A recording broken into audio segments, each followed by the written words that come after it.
বলো, নাম বল, নাম বলো, নাম কি? হ্যাঁ গল্প করছি তো, বলো তোমার নাম বলো, নাম কি বলো?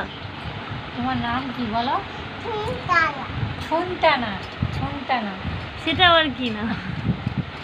কষ্ট হইতে পারে না। নাম কি? ছুনটানা। কে জামা কে দিয়েছে তোমাকে? নতুন জামা, পুজোর জামা কে দিয়েছে? দাদু দিয়েছে। কেমন হয়েছে জামাটা? হেভি হয়েছে। আমার ভালো লাগছে জামাটা, পছন্দ? তোমার পছন্দ? ঠাকুর দেখতে যাবি যে তুই? ঠাকুর দেখতে কখন যাবি বল? কখন যাবি ঠাকুর দেখতে? হ্যাঁ ওইখানে কখন যাবে ঠাকুর দেখতে? কে নিয়ে যাবে? কে নিয়ে, কার সঙ্গে যাবি বল? মার সঙ্গে। এই ঠাকুমার সঙ্গে যাবি যে? মার সঙ্গে সকালে বল। সকালে যাবে। গুড ইভিনিং ফ্রেন্ডস, সবাই কেমন আছো বলো? সবাইকে শুভ শারদীয়ার আগাম শুভেচ্ছা, অভিনন্দন ও একরাশ ভালোবাসা। তো আমাকে তো দেখে বুঝতেই পারছো আমি কোথায় আছি। তো বাপের বাড়ি চলে এসেছি পুজো কাটানোর জন্য, আজকেই এসেছি। এটা তোমাদের জন্য সারপ্রাইজ ছিল, আগে থেকে তোমাদেরকে বলিনি। তো আজকে দুপুর মানে 1:30টার দিকেও এখানে পৌঁছেছি। তো এখানেই পুজোটা কাটাবো। তো তোমরা সবাই কে কোথায় ঘুরতে যাচ্ছ, কোথায় পুজো কাটাবে সবটাই কিন্তু জানিও। আর আমি কোথায় কোথায় ঠাকুর দেখবো, ঘুরবো সবটাই তোমাদেরকে ভিডিও দেবো। এই যে দেখো ফুচকিটা, আর একে তো দেখে বুঝতেই পারছো, এর আগের বারে এসেছিলাম তো দেখেছো। তো ওর কথাগুলোই এতক্ষণ তুলে ধরছিলাম, ভালো লাগছিল শুনতে, তো তাই জন্য ওকেই আগে দেখিয়ে দিলাম, মানে দেখিয়ে ভিডিওটা করেছিলাম আর কি। আর মা ছিল বসে, মা এখন চলে গেছে ওইদিকে রান্না করতে। ঠাকুমা আছে, ঠাকুমা ওইখানে টিভি দেখছে।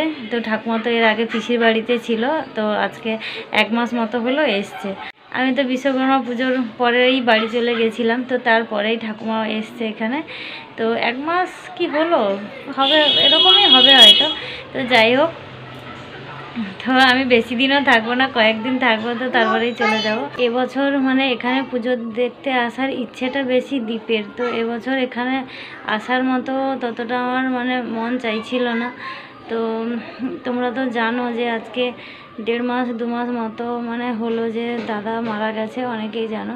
তো দাদাকে তো কখনো ভুলতেই পারবো না। তো মাঝে মধ্যে মানে সবসময় তো মনে পড়ে, মাঝে মধ্যে খুব কষ্ট হয় দাদার কথা মনে পড়লে।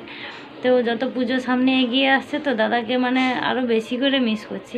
পুজোর সময় হলে বাড়িতে থাকতো, বাড়ি আসতো, মানে কোনো সময় পুজোর সময় যে বাড়িতে থাকতো না এমন নয়। তো তাই মানে ততটাও মন ছিল না আসার। দীপের একটু বেশি আসার ইচ্ছে, কারণ আগামী বছর ও মানে এইচএস দেবে, তো আসতে পারবে না। তো সেই জন্য বলছে মা এবছর একটু মামার বাড়ি থেকে ঘুরে আসি পুজোর সময়। তো সেই জন্যই। আর কি বলতো, আমরা তো মানুষ, তাই আমাদের মানে যত কষ্ট হোক বুকের মধ্যে কষ্ট চাপা রেখে মানে আমাদের বাঁচতে হবে, মানে মুখে হাসি রেখে বাঁচতে হবে, না হলে মানে বাঁচতে পারবো না। তো যত কষ্টই হোক মনের কষ্ট মনে চেপে রাখতেই হবে, কিছু করার নেই। দাদাকে মানে মিস করব, কষ্ট পাবো, কিন্তু ও তো আর ফিরে আসবে না। মানে দাদা না থাকার কষ্টটা সবাই পাচ্ছে। যাই হোক, ওই কষ্টের কথা মানে বেশি বলতে চাই না, ওগুলো বেশি যত মানে আলোচনা করি, যত বলি তত কষ্ট আরও বাড়ে, মনের ভেতরের কষ্ট মনেই থাক। তো চলো সবাই ভালো করে পুজো কাটাও, আনন্দ করো। আর হ্যাঁ, দীপ যে ঘুরতে গেছিলো স্কুল ট্যুরে, ও কয়েকদিন হলো 4-5 দিন হলো বাড়ি চলে এসেছে। তো তার ভিডিও দেওয়া হয়নি, তোমাদেরকে বলা হয়নি। কয়েকদিন একটু ব্যস্ত ছিলাম, তো সেই কারণে কোনো ভিডিও আর বানানো হয়নি। যাই হোক, আর ও ওখান থেকে ঘুরে এসছে, ওর কিছু ছবি ফটো ভিডিও আর কি নিয়ে এসছে, এগুলো তোমাদেরকে বাড়ি গিয়ে দেখাবো। ওদিকে মা রান্না করছে আর ঠাকুমা এসে শুয়ে শুয়ে টিভি দেখছে। ঠাকুমার শরীরটাও একটু ভালো নেই।